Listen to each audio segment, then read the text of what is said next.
না এত লয়াল তো কি হলো বটলা, যাও তোমার লয়ালের কাছে যাও। অনেক খুশা দিছিলা তো আমাকে, কথা মেরে মেরে প্রচুর কথা বলতো, খুব রাগ হয়েছিল, অনেক খারাপ লাগছিল, এমনি কিছু মাঝে বলি। একটু মজা করি বুঝছো, তাই বলে তুমি বটলা, তুমি আমার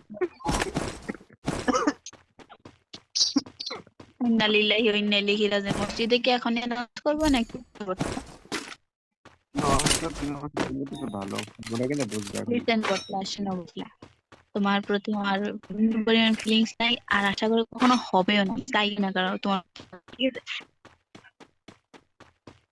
তাই না কেন, আমি তো গরিব মানুষ। তুমি না এখন ভাই, তুমি নেপালি তোমার ছেলের সাথে কন্ডিশন কথা আমার বলবা, থেকে শুনে ভালো, ঠিক আছে? কালকে নেপালি ছেলের সাথে কথা বলবা, নেপালি ছেলের সাথে কি হাই হ্যালো, ওই কুত্তা, কি বাপ, কুত্তা, তারপরে গেমের ভেতরে কি রিয়ান আর রিয়ান, রিয়ানের সাথে আমি করতেছি তাই বলতেছে যে আমাকে কি, আমাকে মাফ করে দিলাম, কথা শুনে এটা কত কি কুত্তা, বললাম ভালো। কুত্তা, কুত্তা, কুত্তা, কুত্তা, কুত্তা। আমি কি আমাকে বললাম, আমি তো কথা বলছি, রং আমি তো সম্পর্ক কত বললাম। মিল থাকে সবকিছু হয়, ঠিক আছে বিলাই? সব থেকে বড় কথা হচ্ছে গিয়ে এক্সামের